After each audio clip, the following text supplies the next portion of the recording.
Good afternoon, ladies and gentlemen. It is I, Imperial Dane, with another Propagandacast for you, and today we have a 2 versus 2 on a map I do not believe I have showed before. Etavaux or Etavaux or Eta something. I'm not entirely sure on the French pronunciation. If it is French, could possibly be Flemish or Dutch. So there you go.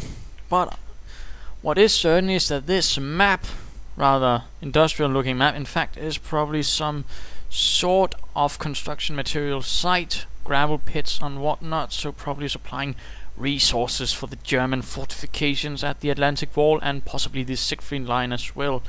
So there you have a bit of excitement as well, and we have trying to take this area and deny the Germans these construction resources. The 4th Infantry Division with commanders Fuzzman and Bateman, apparently nicknamed Crazybatemen, possibly because he's crazy, haha. And facing them we have the 17th SS Panzergrenadier Division with commanders Hauptmann Kh0rn and Major bluexonic. So there you go, 17th SS reconnaissance and actual Panzergrenadier elements clashing against the elements of the 4th Infantry Division, and we'll have to see what sort of support elements will be joining them during the fight. So let's get started. And for those that don't know, the entire map is separated by this large trench throughout the entire map, bisecting it with one of the victory points quite right in the middle of it, right near the one bridge that actually crosses it. Lots of points in the trench, although not high yield. Most points are in fact low yield. Only medium yields are munitions points. It's a rather bisected map with plenty of walls, buildings, really offering many short firing lanes and plenty of chances for ambushes.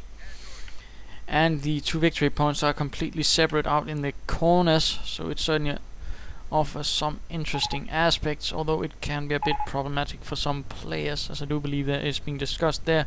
We see Panzergrenadiers moving out to the north, Wehrmacht quarters going up, so that's rather standard. The Americans dividing up with a weapons center for one, weapons support center, and barracks for the other. Captain Bateman focusing on the riflemen, while the other captain seems rather keen on getting some heavy machine guns up and possibly some mortars. And there we go, 30 caliber heavy machine gun team, plenty of ammunition belts for everyone.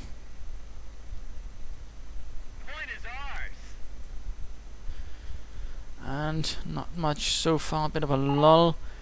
Kh0rn3 inching forwards, covered by Panzer Grenadiers. It would almost seem like, although it more seems like they're just busy seizing territory as well. Going straight for the trench in the case of the Wehrmacht, probably going to see if they can't get to this area first.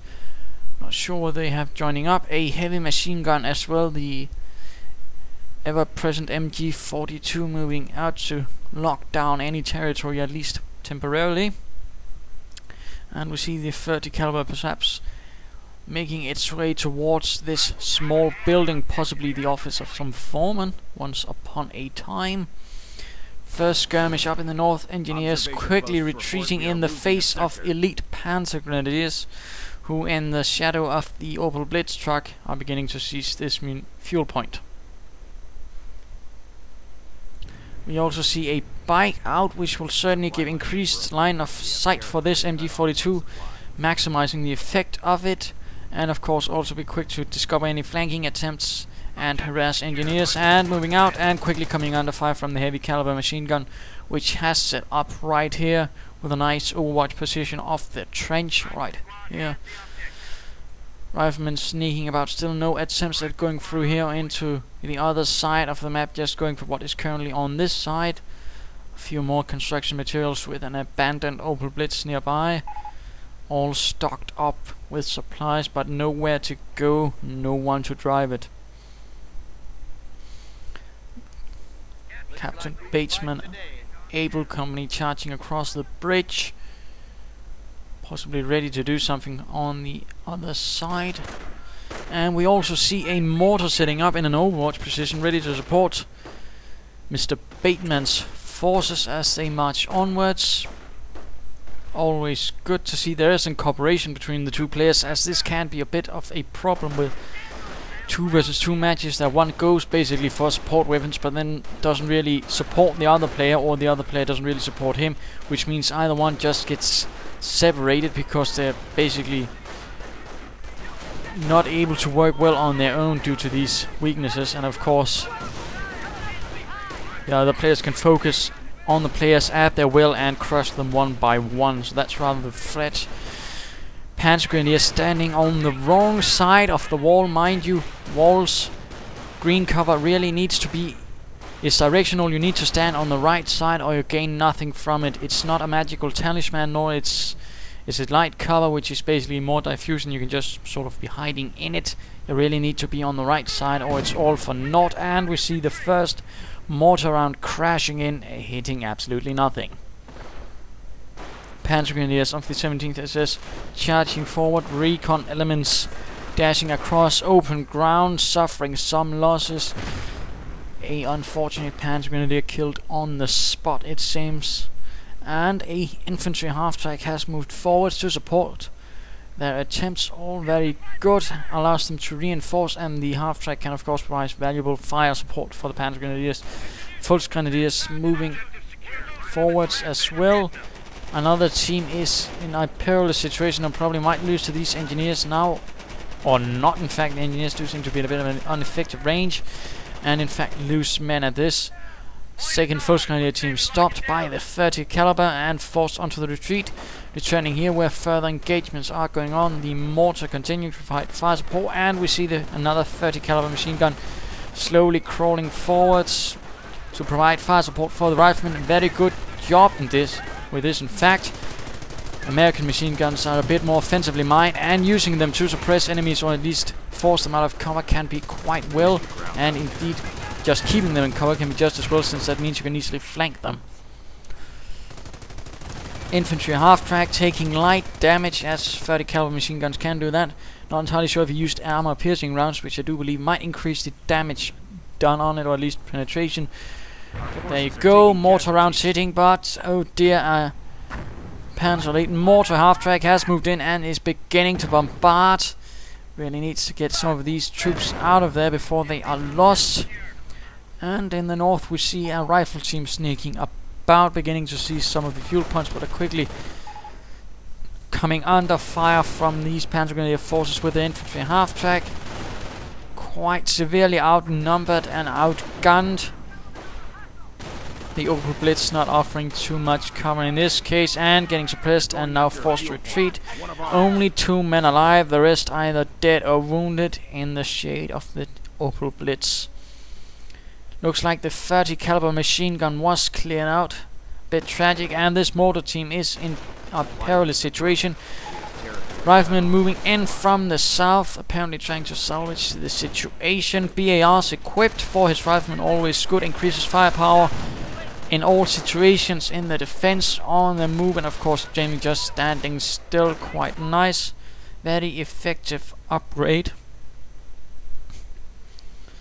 And indeed some players do have a tendency of falling a bit too victim to it on both sides, meaning the Americans might just blob up their men and just throw them at the enemy, which can be devastating towards many players, but then again, if dealt with properly, can easily be knocked out. And looks like a rifleman team will be lost in an attempt to seize this 30 caliber.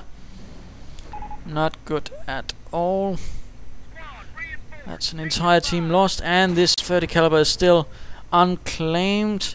Panzergrenadiers not really in the numbers to do it, although the Wehrmacht commander could sneak in some Fuzzgrenadiers, seize this 30 caliber and use it in their offensive and defensive maneuvers, but looks like that will not be the case. Nobody wanting this poor little 30 caliber except the Americans, and they can't reach it. American and German snipers on each side of the trench. Either side unaware of the other sniper, but there we go. American sniper taking the first shot, revealing that he's there, and good lord, 2 snipers out. That's a lot of manpower. That's about 700, give or take a few. Oh dear, Two snipers firing away at the American sniper, who's exposed, and none of them hitting. That was quite remarkably lucky, in fact. And it could easily have ended very badly for the American sniper right there, but for some reason the gods must have been over on his side, since both German snipers missed by quite a long shot.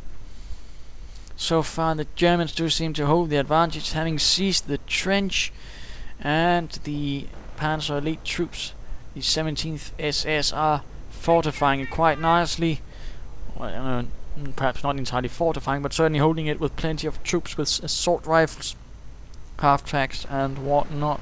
Certainly making it a daunting task to charge across the trench and taking them on, but looks like a small raid in the south is forcing the player to commit all of his forces to the south. A bit overly aggressive, I might add, but then again he does seem to be favoring the blood god Kh0rn, which is, well, not World War II, but that's Warhammer 40,000, which is all nice and dandy, but no chance for Kh0rn to save him here. But there you go. Panzergrenadier is taking shots from this area at factory. A few losses already. Assault rifles moving in, riflemen in a good position though. BARs firing away from heavy cover and gaining a bit of veterancy.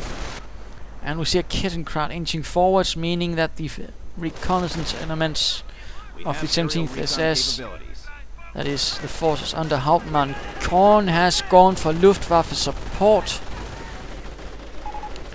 Question is what elements will be sent in to support, and we see a Marder-free tank hunter being sent in as well, certainly going to provide some heavy anti-tank support. And we see a Greyhound out from Captain Fuzzman. Greyhound armored car scouting ahead, knocking out the Kh0rn3, leaving the driver in a small bit of flowers, it looks like. Although the M8 is now in the sight of the Marder, taking a few shots, but damaged engine. The 75mm Pak 40 gun of the Marder-free disabling the Greyhound, and now blowing it up on the bridge, sending the gunner crashing over the railing and into the trench below. Perhaps a soft landing, but I do believe he was dead before he hit the ground.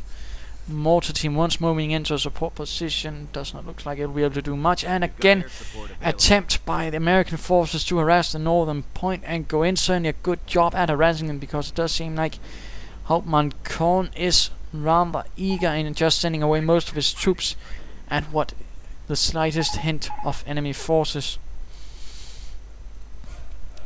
But still, the American forces do seem to be captured on the other side of the trench, with the German forces holding the majority of the victory points for now. They're going to have to do something to press out of there, and we see an anti-tank gun, 57mm anti-tank gun, which was based on the British 6-pounder gun. In fact, it's more or less the same gun. The Americans just decided to call it something else, because they don't use the pounder system, which I do believe is something from